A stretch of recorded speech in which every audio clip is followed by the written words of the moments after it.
해양 쓰레기라고 하는 폐기물 중에는 절대 다수가 플라스틱으로 보입니다.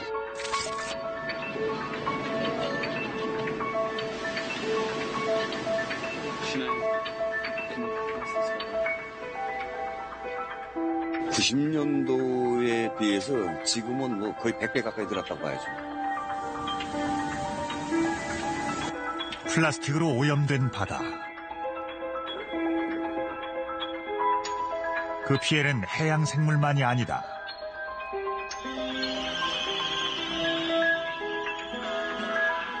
태평양 한가운데 있는 미드웨이 섬.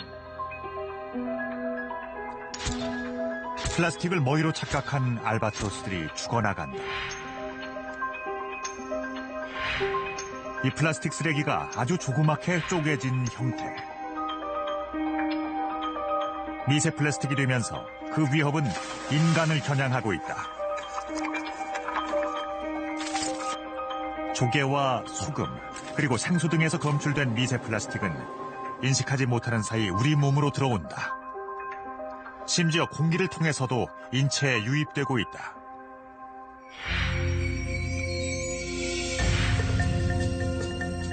유럽 최대의 위장병리학 학회. 미세 플라스틱이 인체에 유입된 사실이 과학적으로 처음 입증됐다.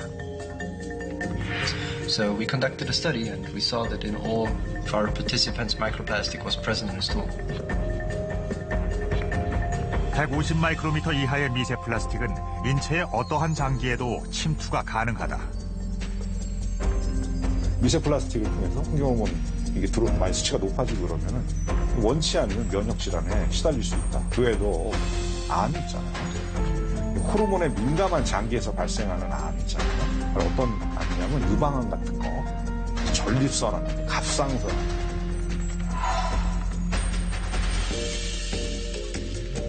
소리 없이 어느새 우리 옆에 바짝 다가온 미세 플라스틱. 그래서 침묵의 공포로 불리기도 한다. 우리가 미세 플라스틱 문제 해결을 위한 즉각적인 행동에 나서야 하는 이유다.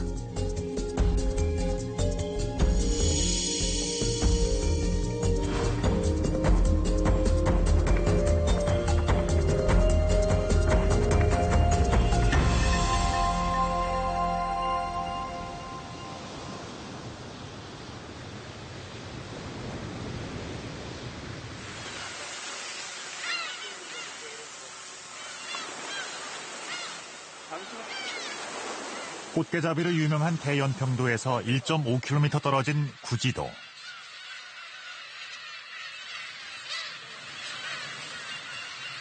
무인도인 구지도가 주목받는 이유는 섬의 주인인 새들 때문이다. 보시다시피 2016년도에 여기 그러니까 환경부가 지정한 특정도서입니다. 특정도서 233호 구지도라는 데고요.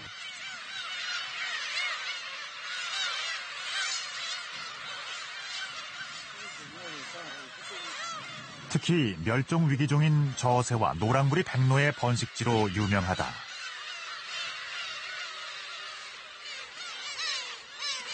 부리가 주걱처럼 생긴 저새는 천연기념물 205호다.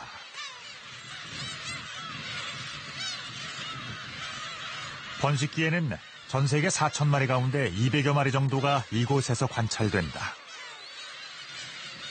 세계 최대 규모다.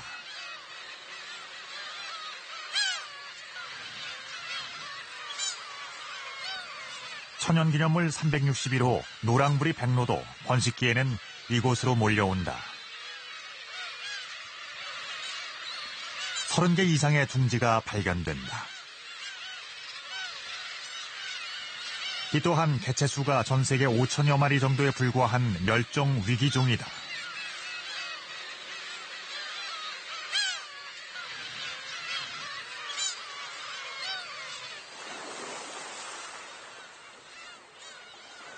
이 밖에도 가마우지와 괭이 갈매기 수만 마리가 공생하고 있다.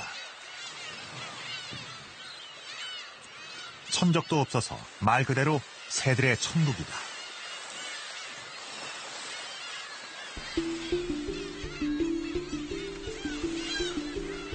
그러나 가까이 들여다보면 구지도는 플라스틱 쓰레기 섬이다. 여기 이제 보시면 구두도 있고. 이런 것도 사실은 네, 구두. 천연 섬유가 아니라 다 플라스틱이다. 그래서 플라스틱이죠.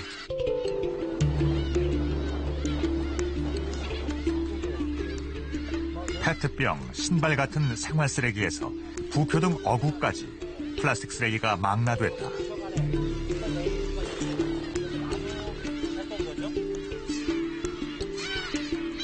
그러다 보니 새들에게는 플라스틱 쓰레기가 둥지를 만드는 재료가 되기도 한다.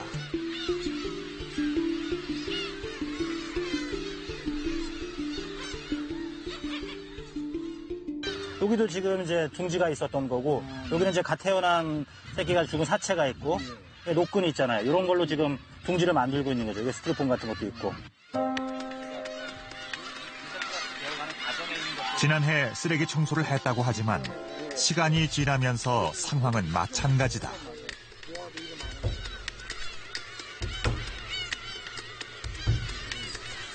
더 큰 문제는 수거되지 않았던 작은 플라스틱들이 풍화작용 등으로 점점 더 작아지고 있다는 것이다.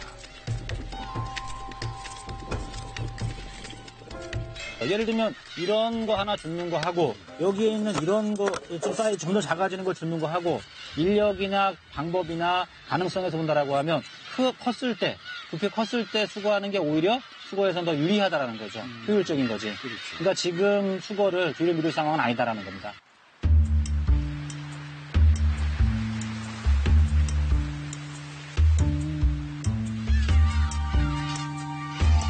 인천시의 경우 매년 70억 원 정도를 해양 쓰레기 수거에 쓰고 있다. 하지만 이는 대부분 유인도에서 해변 청소 등으로 활용될 뿐이다. 다른 지자체도 사정은 비슷하다. 그러다 보니 전국 2,800여 개의 무인도는 플라스틱 쓰레기 섬이 될 수밖에 없다. 무인도 같은 경우에는 쓰레기가 전혀 수거가 되고 있지 않다라는 겁니다. 관심 부족이라는 겁니다. 이제는 무인도도 영토라는 관점으로 또 여기에 버려진 쓰레기가 족족해져서 우리 밥상으로 되돌아올 수 있다라고 하는 위기의식을 가지고 어떻게 하면 수거할 것인가에 관심을 다 함께 가져야 됩니다.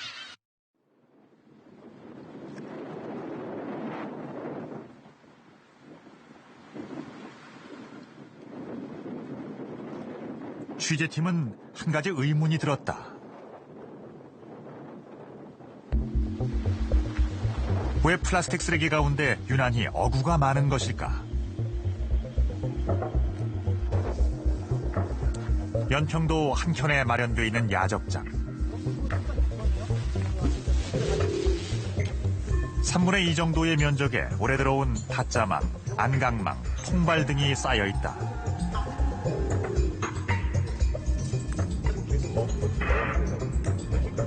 연평도에서 나고 자란 박태원 선장은 이보다 훨씬 더 많은 그물과 어구들이 바다에 그대로 수장된다고 증언한다.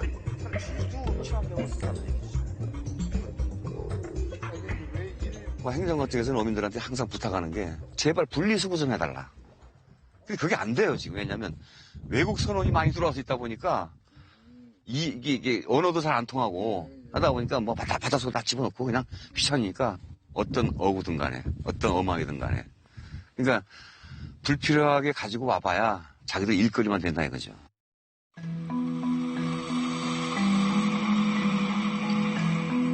버려진 어구에는 어선의 명칭이나 일련 번호가 적혀 있어야 한다.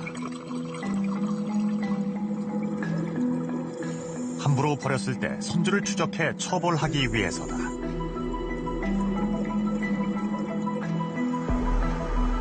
하지만 이러한 어구 실명제는 유명무실한 상황이다. 때문에 이제부터라도 좀 뭔가 어민들도 반성을 하고 환경부나 해양수산부가 좀 바다에 대해서 환경에 대해서 집중적으로 논의할 때가 아닌가 싶은 생각이 듭니다.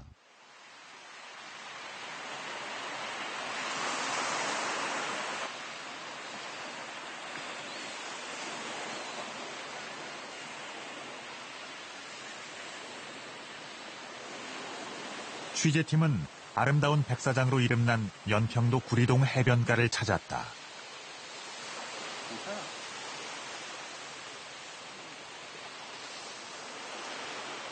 해수욕장이 본격 개장하기 전이어서 인적은 드물었다.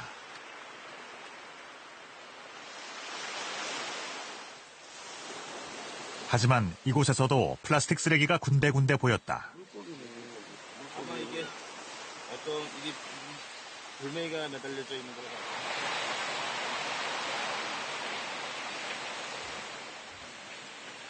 30분 정도 해변가를 살펴보면서 모은 쓰레기 양도 상당했다. 맞네.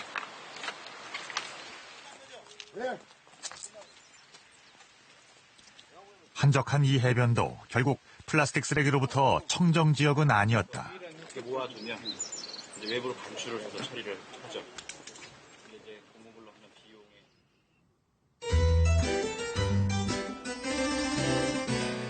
저는 이번 프로그램의 주인공인 플라스틱입니다.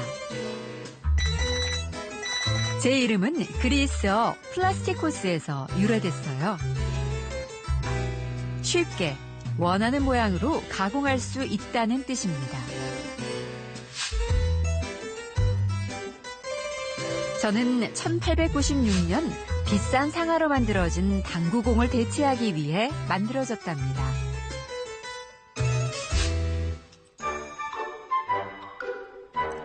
그리고 1960년대 비닐봉지가 개발되면서 저의 시대인 플라스틱 시대가 본격적으로 열렸죠. 제가 인류의 일상생활에 얼마나 파고들었을까요? 그걸 알아보려고 담당 기자가 자신의 책상 위를 살펴보고 있네요.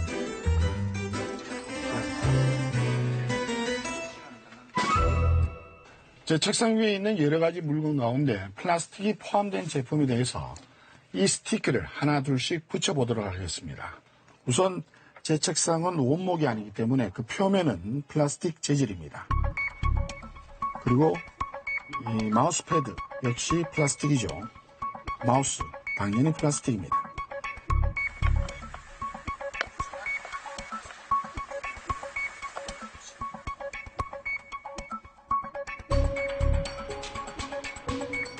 정말 플라스틱이 없는 제품을 찾기가 어려울 정도입니다.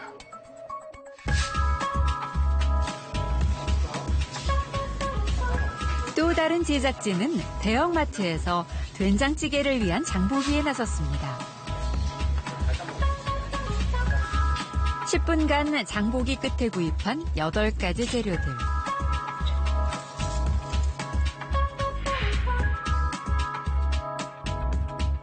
하나같이 플라스틱으로 포장돼 있습니다.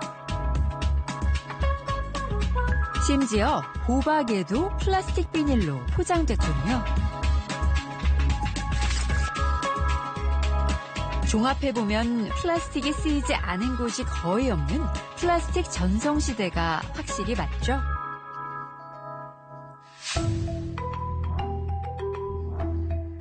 가볍고 싸고 저는 한때 꿈의 소재라고 불렸습니다.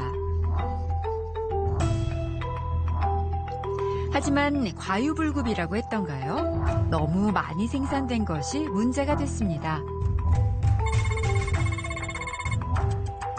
1950년부터 2015년까지 세계 플라스틱 추정 누적 생산량은 83억 톤. 제품으로 사용되다 재활용된 것은 7억 톤으로 추정됐습니다. 재활용을 통해서 플라스틱 폐기물을 충분히 관리할 수 있다라고 믿었는데요. 이제 그런 믿음이 흔들리고 있는 것이죠. 그리고 태워 없어진 것이 8억 톤. 49억 톤은 매립됐거나 버려진 것입니다.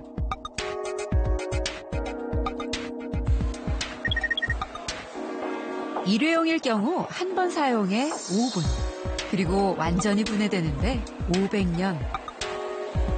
결국 태워진 것을 빼고는 한 번 생산된 전은 지구촌 어디에선가 고스란히 남아있다는 말입니다. 그냥 남아있는 것이 아니라 풍화작용 등으로 깨지고 쪼개져서 5mm 이하로 작아지는데, 이때쯤이면 사람들은 저를 미세 플라스틱이라고 부르더군요.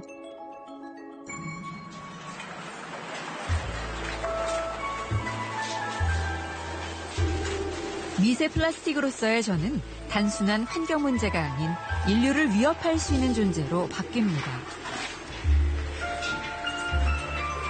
태어날 때는 꿈의 소재였지만 인류에게는 재앙적 존재가 된다는 말인데, 왜 그런 것일까요?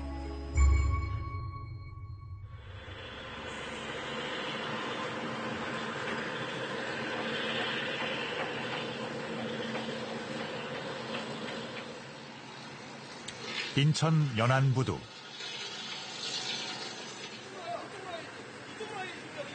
인천시 보건환경연구원의 탐사선이 출항 준비에 한창이다. 이번 탐사의 목적은 바닷물 속 미세 플라스틱의 농도를 과학적으로 측정하는 것. 탐사팀이 미세 플라스틱을 채집하기 위한 장비를 최종 점검하고 있다. 네, 이거 미세 플라스틱 수심별로 한꺼번에 채취하기 위해서 저희가 자체적으로 제작한 거고요. 플라스틱 재질이나 비중이 다를 수 있어서 그 비중별로의 분류를 한번 판별해보려고 수심별로 같이 제작을 한 겁니다.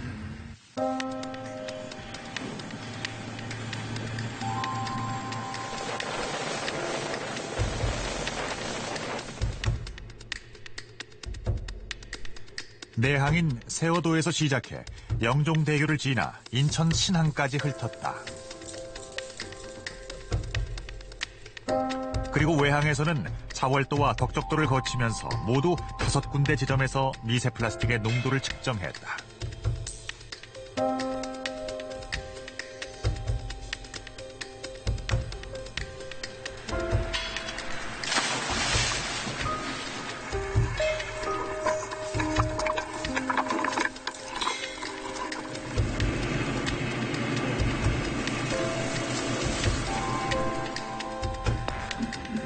한 번 측정할 때마다 채집망에 50톤에서 70톤의 바닷물이 지나가도록 한다.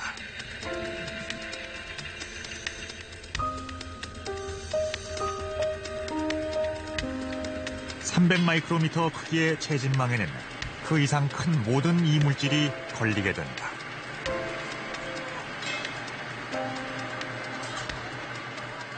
이게 지금 유기물도 많이 보이시죠? 이게 지금 다 플라스틱은 아니잖아요. 네, 아니에요. 이거는 지금 분석을 해봐야 아는 거지.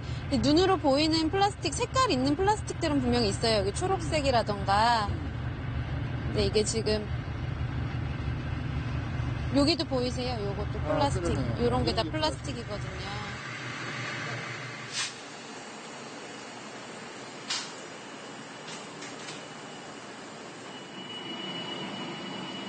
실험실에서는 바닷물 시료에 섞인 유기물을 먼저 없앤다.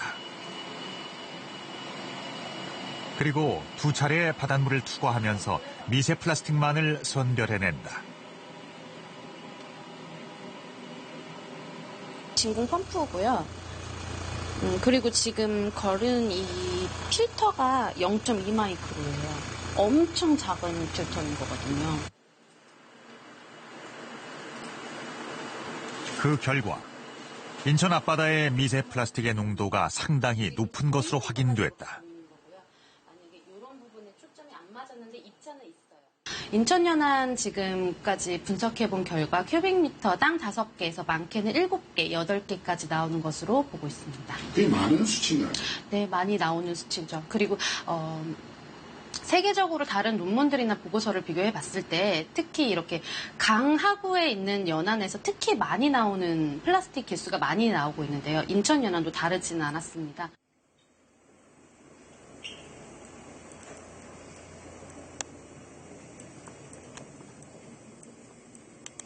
연안 5개소에서 골고루 떠온 시료들입니다.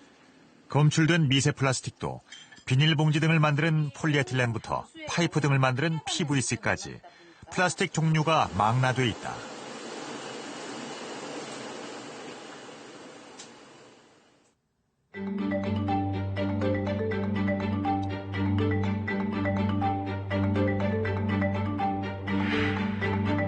그렇다면 미세 플라스틱은 어떻게 만들어지는 걸까? 우선 의도적으로 만들어진 1차 미세 플라스틱이 있다. 주로 세안제나 세탁세제의 효과를 높이기 위해 사용되는 작은 플라스틱 알갱이다.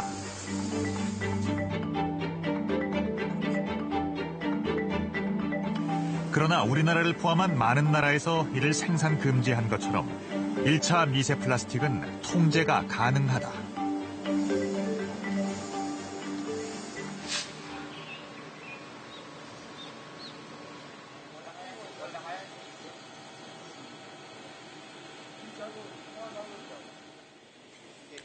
문제는 자연 발생적으로 만들어지는 2차 미세 플라스틱. 까다로운 조건도 없다. 강렬한 자외선만 있으면 미세 플라스틱은 만들어진다. 풍화작용 때문이다.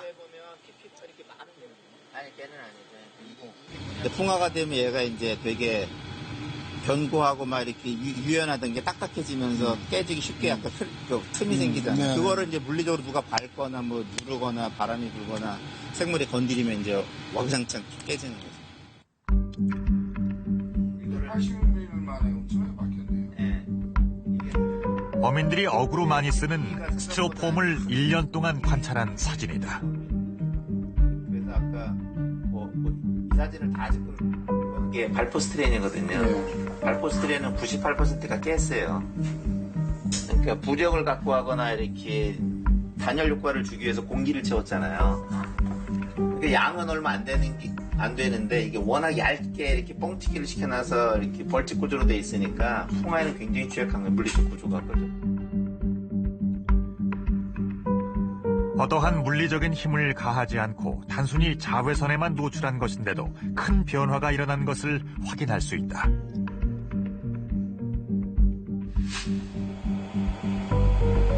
풍화작용으로 플라스틱은 점점 더 작게 쪼개진다. 플라스틱 종류마다 조금씩 다르지만 통상 2개월부터는 이런 풍화가 시작되면서 표면에서부터 미세 플라스틱이 생성된다.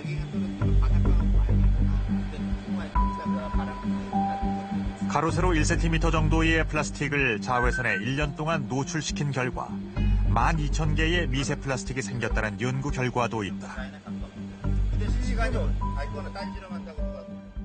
2차 미세 플라스틱을 만들어내는 원인이 되는 중대형 플라스틱 쓰레기들을 잘 수거하지 않고 방치해 놓으면 6개월, 1년, 2년, 3년 이렇게 그냥 어딘가 박혀있는 쓰레기가 있다. 자외선에 잘 노출이 돼 있다. 그러면 뭐 공장을 계속 놔둔 거랑 똑같아요.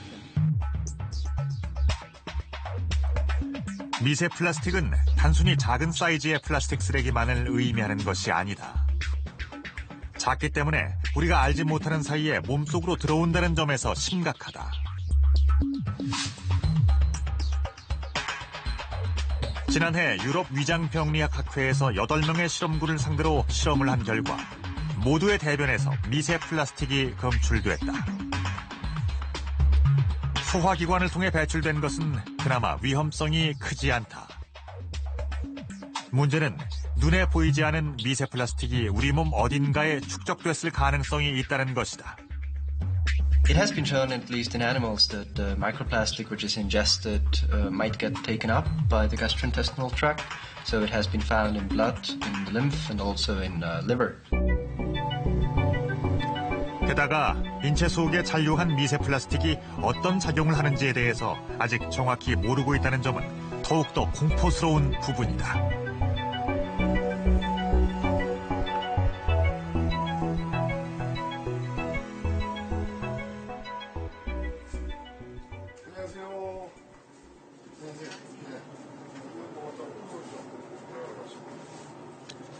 미세 플라스틱은 어떤 경로를 통해 인체로 들어오게 되는 것일까? 우선 우리가 자주 먹는 조개와 생선 등을 통해 전달된다.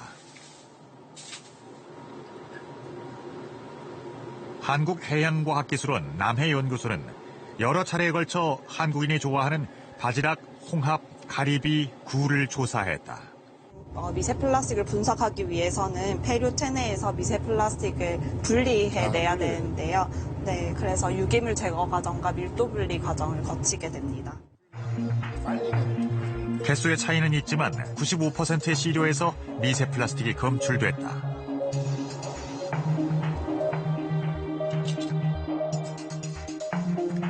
100g 기준으로 바지락에선 34개, 홍합 12개, 가리비 8개, 그리고 굴에서 7개가 검출됐다.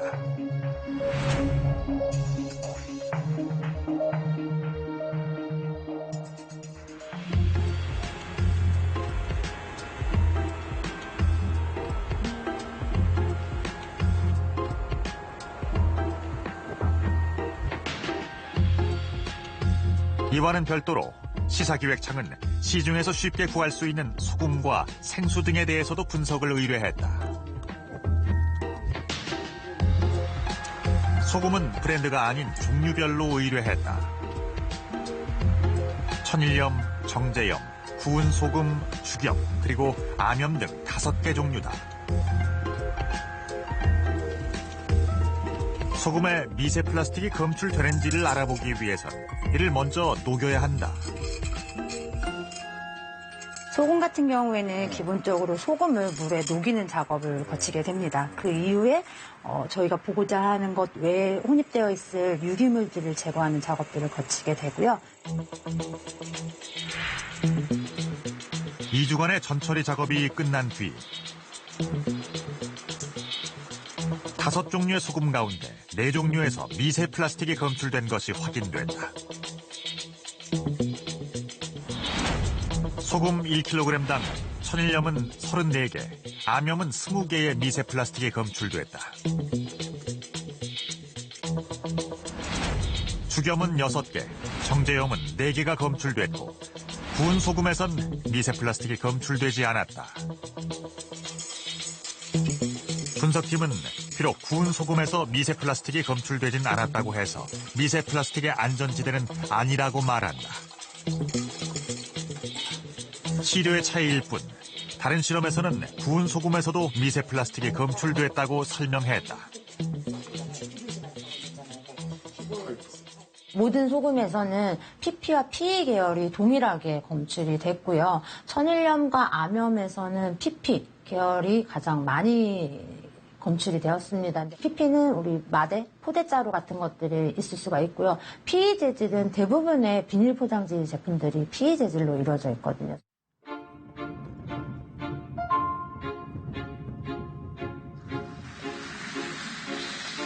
바닷물에 있던 미세 플라스틱이 그대로 소금에 흡착됐을 수도 있지만 유통 과정에서 미세 플라스틱이 발생될 수도 있다는 말이다. 특히 굵고 각진 소금 입자가 플라스틱 포장지 내부를 긁으면서 작은 입자가 떨어진다는 것이다. 때문에 플라스틱 자체가 없던 시절 오래전 바닷물이 증발하면서 만들어진 암염에서도 미세 플라스틱이 검출된다는 것이다.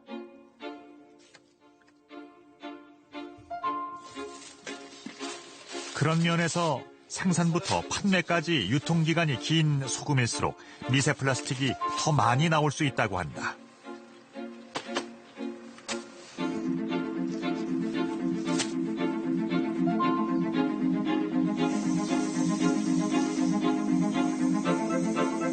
그렇다면 우리가 마시는 수돗물과 생수는 어떨까? 제작진은 수돗물과 수입 생수 2종류, 그리고 국내산 생수 3종류에 대해서도 분석을 의뢰했다.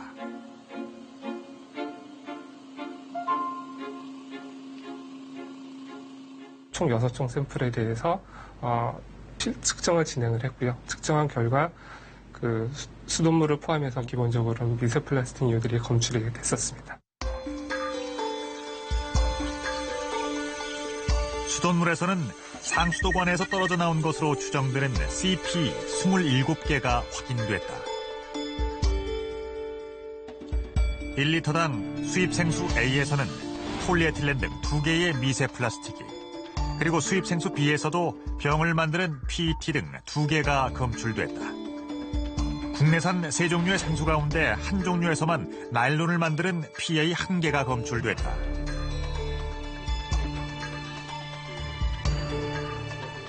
생수에서 발견된 미세 플라스틱의 모습이다. 조각난 파편 같기도 하고 비닐 같은 모습, 또는 섬유 같은 형태도 보인다. 크기는 50마이크로미터 정도다. 국내산 생수보다 수입 생수에서 조금 더 많은 미세 플라스틱이 검출되는 이유는 무엇일까?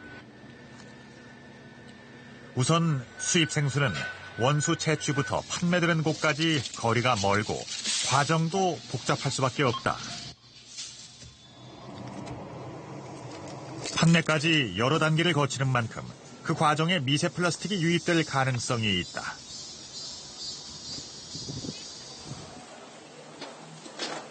특히 우리나라의 수입 판매되기까지 저장 단계가 길다 보니 자외선을 많이 받게 될 경우 풍화 가능성도 있다.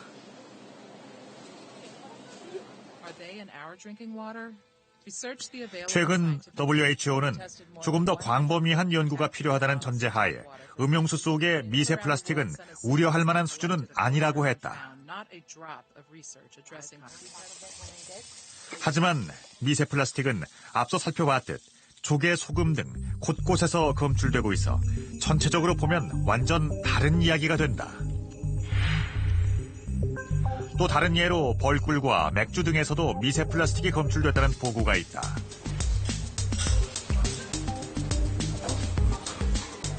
생산 과정에서 또는 판매 과정에서 미세 플라스틱은 언제든지 생성 또는 유입될 수 있는 상황이다.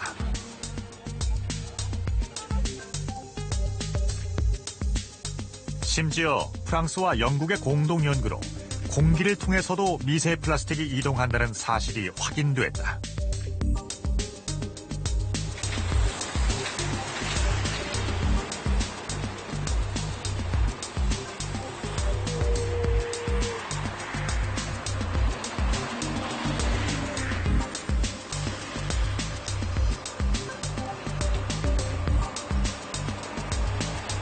공기 중 미세 플라스틱에는 합성 섬유같이 가벼운 것에서 타이어 분진 등 무거운 것도 있다. 특히 도로의 먼지 등을 조사해보면 자동차 타이어에서 떨어져 나간 분진 등이 늘 측정된다. 도로 재미산 먼지는 자동차 배기가스, 타이어 혹은 브레이크 마모에 의해서 발생된 먼지가 도로에 침적됩니다. 침적된 먼지가 차량 이동으로 다시 공기 중으로. 이런 다양한 경로를 통해 인체에 유입되는 미세 플라스틱의 무게는 일주일에 5g 정도. 신용카드 한 장의 무게 정도 된다는 연구 결과도 나왔다.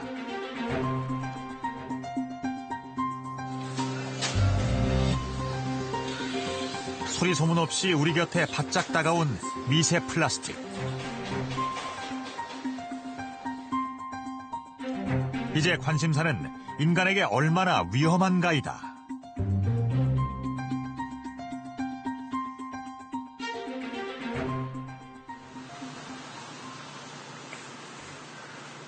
여기가 지금 제브라피쉬 강으로 가는 미세 플라스틱의 독성 연구를 위한 동물 실험들이 곳곳에서 벌어지고 있다. 지금 줄무늬가 있죠?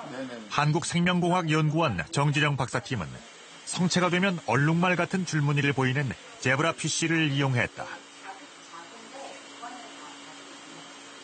제브라피쉬는 일단 사람 유전자와 한 70% 이상 비슷한 유전자를 가지고 있고요. 또 우리 사람이 가지고 있는 기관, 심장, 뇌, 간이라든가 이런 여러 가지 기관들을 대부분 가지고 있기 때문에 사람 대신 이제 사용하는 실험 동물입니다.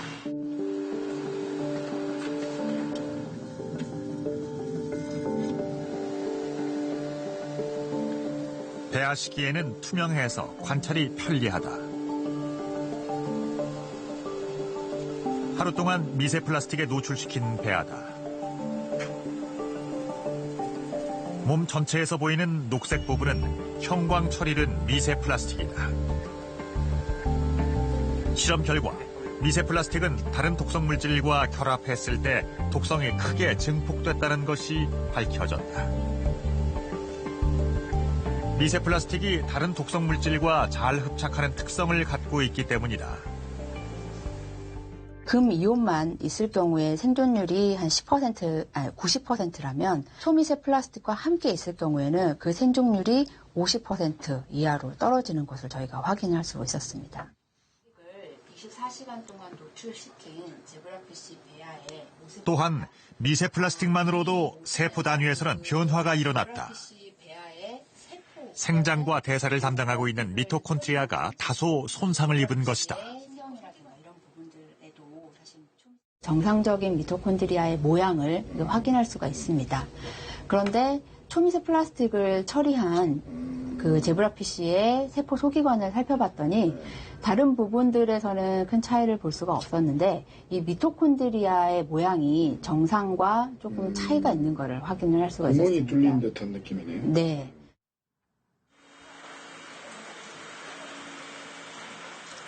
미토콘트리아가 손상된 제브라피쉬가 성체로 자랄 때 무엇이 문제가 되는지가 정 박사의 다음 연구 주제다.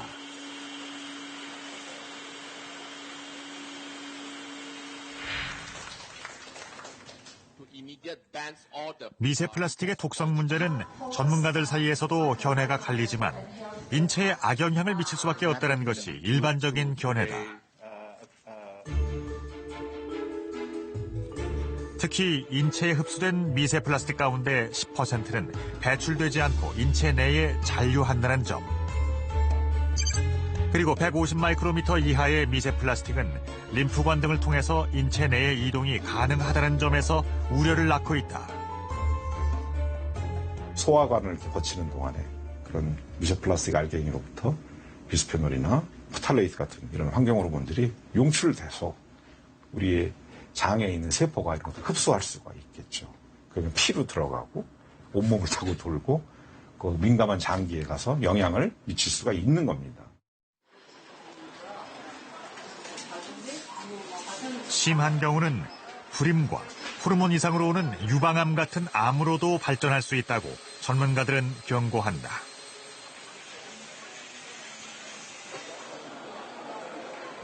그렇다면 우린 이 미세 플라스틱을 어떻게 줄여야 할까?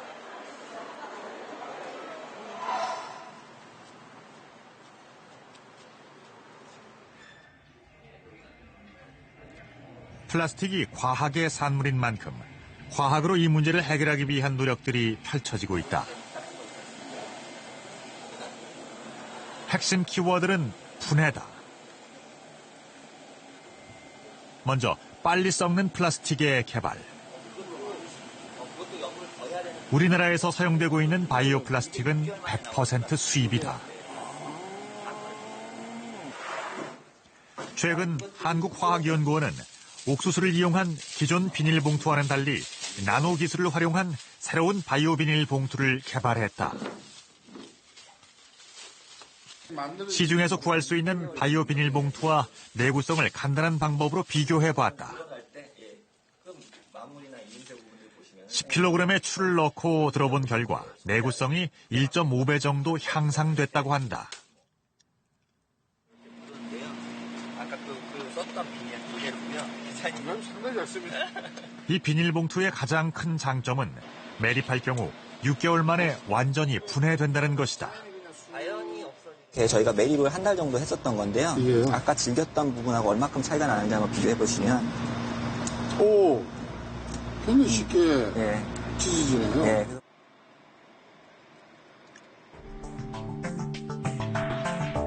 비닐 표면을 2000배 확대한 화면이다. 왼쪽은 균열이 전혀 없지만 오른쪽은 매립된 지 4개월이 지난 모습이다. 자연 분해가 일어나면서 표면 군데군데 구멍이 나 있다.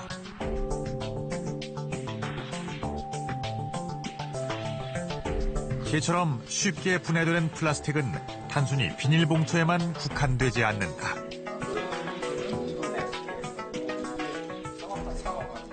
일회용 빨대부터 생활용 트레이도 쓸 수가 있고요. 조금 내구성이 강해지고 내열성이 강해지는 연구가 추가로 된다고 하면은 우리가 조금 장기적으로 쓸 수 있는 화장품용 용기나 아니면 다른 포장재용 용기들도 충분히 바이오 플라스틱으로 적용할 수 있다고 볼 수 있습니다. 네, 10마리 넣어주세요. 두 번째 분해의 주인공은 꿀벌부채 명나방의 애벌레다. 이 애벌레가 플라스틱을 먹어서 소화시킨다는 사실은 이미 알려져 있었다. 애벌레를 키우는 배양기에는 곳곳에 비밀 통로가 만들어진다. 이 안으로 들어간다는 거죠? 네네. 요 안에 먹으면서 안에서 먹으면서 그러니까 애벌레 작은 애벌레가 여기 들어가가지고 네. 이거 먹고 나중에 성충이 돼서 나올 정도예요. 네. 네.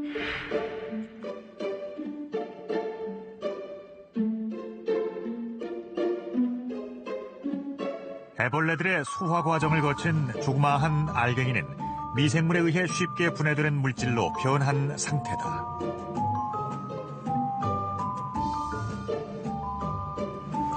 애벌레의 장 속에서 만들어지는 특수한 효소로 플라스틱의 화학적 구조가 깨졌기 때문이다.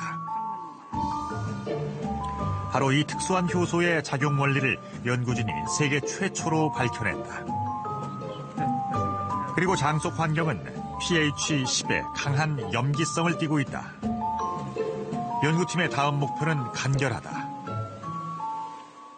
꿀벌부채 명나방의 장이 통처럼 생겼다고 하면 통 속의 pH를 10 정도로 맞춰주고 그 속에 효소를 집어넣고 거기에다가 플라스틱을 넣어주기만 하면 인공적인 꿀벌부채 명나방의 장과 같은 환경을 만들어주는 것입니다. 근데 이게 아주 큰 형태로 만들면 플라스틱을 분해할 수 있는 그런 플랫폼이 되지 않을까 생각을 하고 있습니다. 그러나 문제는 이런 과학적 노력은 시간이 한참 지나야 결실을 본다는 한계가 있다는 것이다.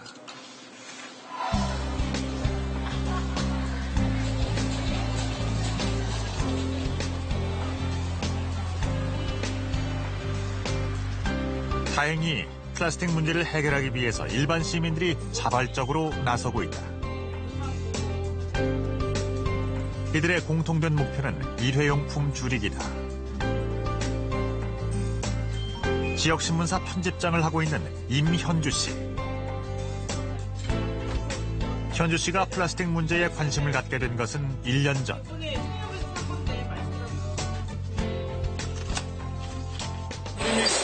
안 드시나 보네. 예. 이거 하면서요. 일회용이잖아요. 하루에 한 개가 생기니까. 그러니까 안 먹게 되는 거예요. 귀찮지는 않으세요? 귀찮긴 하지만요. 덕분에 설탕 커피 안 먹게 돼서 좋아요.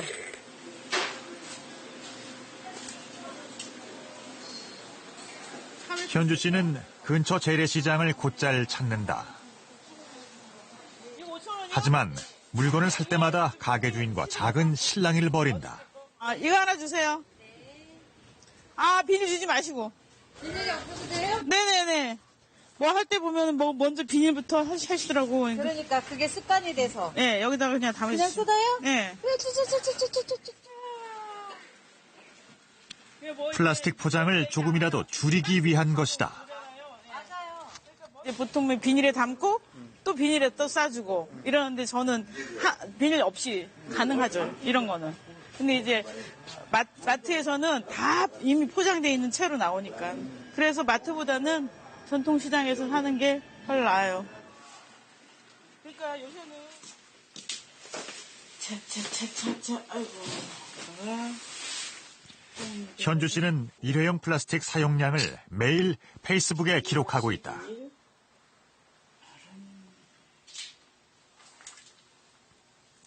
당장 세상을 바꾸는 것은 아니지만 변화를 위한 의미 있는 한 걸음이라고 생각한다.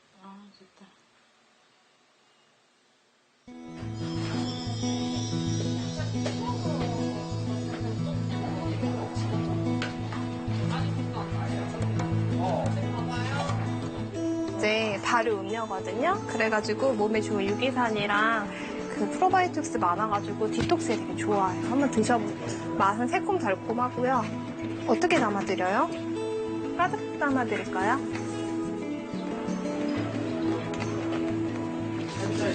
일회용 포장지가 금지된 시장, 채우장이다. 손님이 용기를 들고 와서 채워가는 시장이라는 의미라고 한다. 매달 첫 번째 토요일에 열리는 조그마한 시장이지만 이미 입소문이 꽤 나 있다. 불편하잖아요. 용기를 가져와야 되고 용기를 제공해주지 않는데도 사람들이 되게 북적북적 해가지고 처음에 들어설 때 놀랬고 호응이 높은 만큼 완판 상품이 계속 늘고 있다. 바닐라 시럽 다 나가지고 더치 원액도 다 나갔다. 오, 완판 좋은데? 그래놀라는 당연히 완판. 제일 빨리 완판. 채우장을 기획하고 만들었던 운영위원들이 모였다. 이날 주제는 채우장에 대한 효과적인 홍보 문제다. 국민분들을 많이 이제 알리는 게 중요하기는 한 것 같아요. 그래야 뭐 진짜 유지도 더 오래 될 수 있을 것 같고 동네 홍보를 동네 홍보를 약간 지역 카페나 약간 지역 아파트 카페나 이런데 들어가서 홍보를 해도 정말 담아갈 게 바로 이 자리에 있으니까 플라스틱 쓰레기를 줄여보자는 뜻으로 모인 이들은 채우장의 또 다른 성장을 꿈꾼다. 여기서 뭐 되게 커진다기보다는 이런 형태가 진짜 약간 모듈처럼 진짜 다른 데 오히려 약간 그런 식의 작게 여러 곳에 생기는 뭐 확장? 그런 거가 오히려 되면 좋을 것 같아요.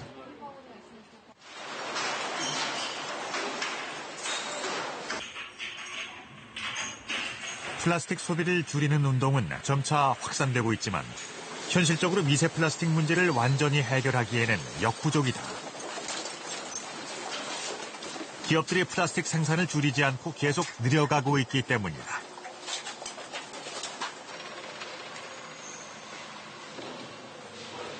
하지만 정부 정책은 생산 규제보다는 재활용에만 집중돼 있다. 그러다 보니 플라스틱 생산량에 영향을 미칠 수 있는 산업부의 역할이 미미하다. 게다가 주무부서인 환경부와 해양수산부도 육지와 바다로 영역이 나뉘어져 효율성을 내기도 어렵다. 전 부처가 같이 협력을 통해서 이 플라스틱의 연결고리 자체를 어떻게 순환이 되는지에 대해서 명확하게 알아내고 그리고 생산 단계에서부터 수도꼭지를 잠궈야 된다라고 저희는 항상 이야기를 하거든요. 이미 철철철철 물들이 흘러나고 있는데 이 물들을 어떤 통에 담아갖고서는 다시 뭐 필요한 데 쓴다고 하지만 계속 물은 흘러나오고 있는 거거든요. 그러면 명확하게 지금 플라스틱 생산 자체를 줄여야 되는데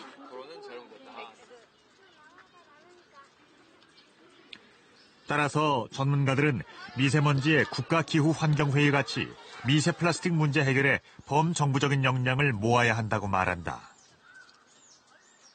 미세 플라스틱은 다시 한번 이 문제를 쳐다보라고 하는 아주 초기 단계 경고입니다. 그거를 무시하고 저희가 지금처럼 무분별하게 쓰고 버리면 뭐 향후에 이 오염에 의해서 생기는 문제는 이제 걷잡을 수가 없다는 거죠.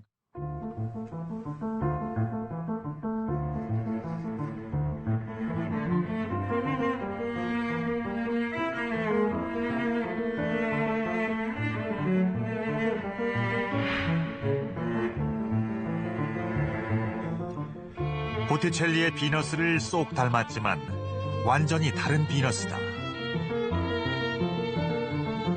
사진작가 크리스 조던의 디지털 작품 비너스다.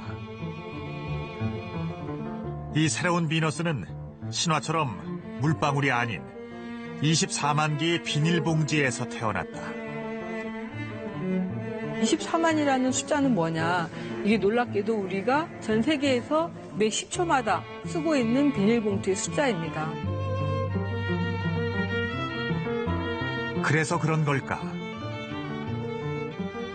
조던의 비너스는 원작과 달리 눈물을 보이고 있다.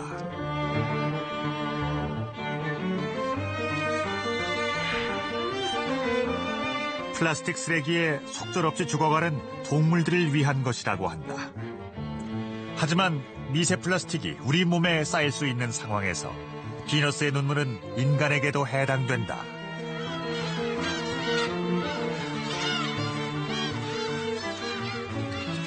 우린 지금 비너스의 눈물을 닦아야 한다. 이 시기를 놓친다면 그 다음으로 눈물을 흘릴 차례가 우리라고 비너스는 경고하고 있기 때문이다. 쭈르르르르 봄비방울들은 우릴 알아주질 않아요. 스르르르르 저는 봄 안에는 아무 꿈도 꾸지 말아요. 안녕이란 예쁜 어감으로 나를 불러줘도 괜찮아요. 너랑 내가 만든 세상이란 작품 꺼내보면서 살아요.